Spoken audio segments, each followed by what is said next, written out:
De volta com o programa Opinião. Aguardar um ônibus para poder ir para casa já não é muito agradável. Ter que ficar em pé, sujeito a um acidente por falta de segurança, aí já é demais. O repórter Wagner Alex foi conferir de perto a realidade das pessoas que dependem dos transportes públicos para se deslocar nas grandes cidades. Vamos à reportagem. O Código de Trânsito Brasileiro destaca a obrigatoriedade do uso de cinto de segurança para carros de passeio, carros particulares, que cabem no máximo 4, 5 pessoas. Porém, os ônibus que levam mais de 50 pessoas, não existe essa obrigatoriedade. E, segundo o próprio Código de Trânsito Brasileiro, o responsável por isso é a própria Prefeitura, o Poder Municipal. O que a população acha disso? É necessário, mas ninguém usa, né? Aqui no Brasil não funciona nada, né? Olha, não precisa o cinto de segurança, porque é muita gente, o tumulto é demais. Porque se fosse botar cinto de segurança, ia ser para mais de 1 milhão de sítios dentro do ano. É uma determinação do Detran, né, que tem que usar o cinto, né, nos carros, né. Agora eu acredito que deveria ter em ônibus, né, pela questão de segurança, né. Quanto mais segurança, melhor. Essa é a minha opinião. Eu acho um erro, porque isso é a segurança para todos, né. Assim como pode haver um acidente num carro normal, um carro popular, pode também haver num ônibus. Eu acho que deveria, eles, proprietários dos ônibus, eles deveriam corrigir esse erro, porque caso de acidente, você andando em pé, você vai se machucar.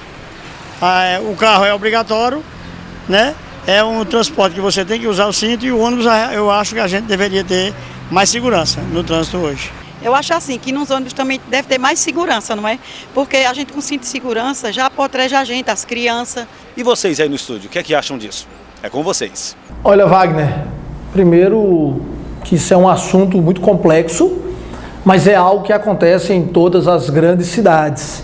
E aí, Ney, Zé Carlos, veja que situação. As pessoas estão indo para casa no seu carro, normalmente dentro da cidade a velocidade é menor, e aí as pessoas, quando sofrem um acidente, têm um airbag ainda para proteger, e é exigido o cinto de segurança. Normalmente as prefeituras de cada cidade, como Garanhuns, Santa Cruz de Capibaribe, Caruaru, Recife, tem o departamento municipal de trânsito, que estão ali com a canetinha só passando multa quando vê que o motorista está andando sem o cinto ou um passageiro sem o cinto. Mas eu fico pensando, eu mesmo fico encucado e fiquei assim durante muito tempo. Como é que um ônibus, que já é um veículo que tem mais de 50 passageiros, eles sentados com o cinto, para mim já é um problema, imagina ainda ter que levar pessoas em pé no tumulto, que pode chacoalhar para todos os lados, e não existe essa obrigatoriedade. Por que se exige de um e não se exige do outro, Ney?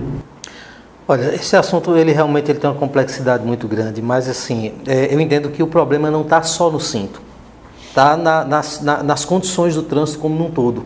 Em alguns países mais avançados que o nosso, existem transportes com ônibus, mas a prioridade é o metrô, que também não tem cinto de segurança.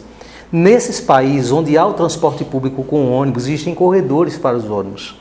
No Brasil, as capitais brasileiras têm uma quantidade em trechos muito menor do que deveria de fato ter. Se nós tivéssemos nas nossas grandes e médias cidades trechos específicos para os ônibus, não seria necessário o cinto de segurança, porque imagina o seguinte também, o ônibus vai parar num ponto, tem 20, 30 pessoas descendo e subindo daquele ônibus. O tempo que vai levar para todo mundo tirar e colocar o cinto, de forma prática, seria difícil de administrar dentro do ônibus, né? Na prática, quem anda de ônibus sabe disso, não é fácil. Então, na minha opinião, o problema maior não é o cinto, é as condições gerais do nosso trânsito. Os ônibus são em números suficientes e não há corredores específicos. Se houvesse corredores, o número de acidentes seria muito menor do que o que de fato acontece. E mesmo o passageiro não utilizando o cinto, era possível que esse trânsito fluísse bem e que tivesse condições de segurança para os passageiros. Outro problema, só para você ter uma ideia de quanto nós vivemos numa situação caótica, não é só ônibus municipal que os passageiros andam sem cinto, não. Os interestaduais também. Você observa que existem ônibus que atravessam municípios e atravessam estados e as pessoas não utilizam cintos e nem há fiscalização. Nesse caso deveria ter, porque a gente está falando de uma velocidade muito maior. Mas para o transporte público coletivo de ônibus, eu entendo realmente que o problema não é o cinto, são as condições. E essa sua opinião foi muito interessante, porque abriu também minha visão para algo que eu não tinha prestado muita atenção. Realmente, esse sobe e desce de passageiros dificulta. Nós temos esse metrô de superfície aqui no Recife, que nós chamamos de metrô, mas na verdade ele é todo de superfície, mas um número muito pequeno, que não atende também às necessidades. Aqui em Recife, na cidade de Caruaru, também em Petrolina, na cidade de Garanhuns, Vitória de Santo Antão, Santa Cruz de Capibaribe, o que prevalece é realmente o ônibus. Eu acredito assim, eu concordo com o Ney em parte, porque com os ônibus interestaduais, eles poderiam exigir e fazer essa fiscalização do cinto de segurança. Porém, dentro da cidade, como já foi falado, e também no metrô, há um espaço curto de paradas. Então ali, como nós vivemos num sistema muito rápido, muito ligeiro, muita pressa para lá, pressa para cá, então iriam atrapalhar também a questão de você colocar o cinto e tirar o cinto no momento que você entra, você sai. Até porque a fiscalização deveria começar a partir daquele momento que os passageiros estão circulando dentro do ônibus em pé. Então, se você está em pé, já está numa condição errada.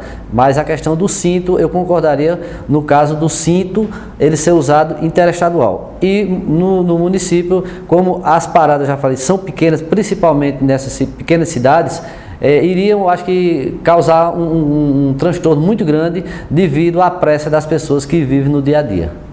É isso aí. Então chegamos ao final de mais um programa Opinião.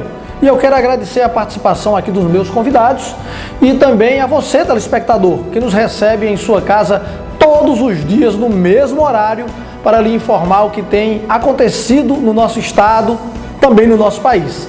Para saber o que está acontecendo, você pode ler ou ver naquele outro jornal. Mas para formar a sua opinião e aprender, você vem aqui com a gente. Até amanhã, se Deus quiser.